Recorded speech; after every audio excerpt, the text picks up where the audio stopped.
Tanggal ang yabang at angas ng import ng Lebanon, pinatikim ng NBA experience ni Andray Blatche at Dwight Howard. Vintage Kuya Andray Blatche nagpaulan ng 3 sa crunch time. So heto na ang ikatlong laro ng ating strong group sa Dubai International Tournament. Kalaban naman itong Hominid Men ng Lebanon. This time makakatapat natin ang former Meralco Bolts import na kumana ng 54 points sa kanyang debut sa PBA na si Zach Lofton. Well, opening quarter, right on cue, Kevin Kiambao pinangunahan agad ang opensa ng strong group with 5 straight points. Sumalampak agad si KQ pero maganda rin ang opensa ng Lebanon. Agad pinangunahan ni Zach Lofton, agad nagtala ng double digit. Mukhang may gustong patunayan si Zach Lofton sa Pilipinas. Dwight Howard naman nagtala rin ng 8 straight points. Maaga nga lang na physical si Dwight ng sentro na si Jackson. Seryoso si Howard, nakikipag-trash talkan pa sa kalabang sentro ng Lebanon. Natapos ang opening frame, in control ang Hominid Men 24-17, 14 points na agad si Zach Lofton. Second quarter nang agad na makabawi ang strong group at naitabla agad ang talaan sa all 24 dahil sa kanilang 7-0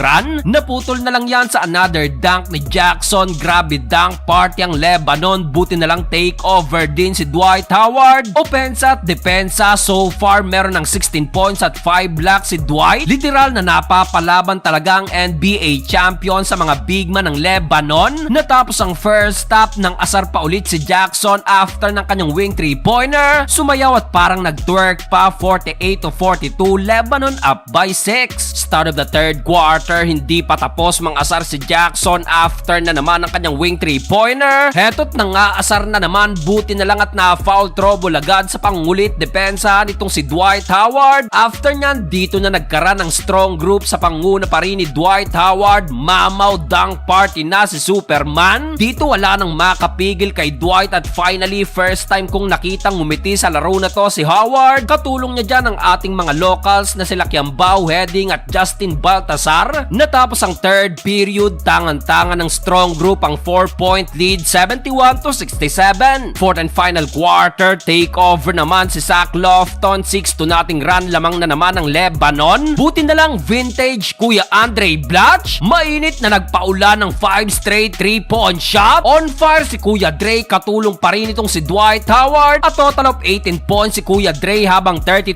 points naman si Howard. Pinatikim ng NBA experience ang Lebanon. Sa uli, panalo ang strong group. Tanggal ang angas ng import ng Lebanon na si Dwayne Jackson.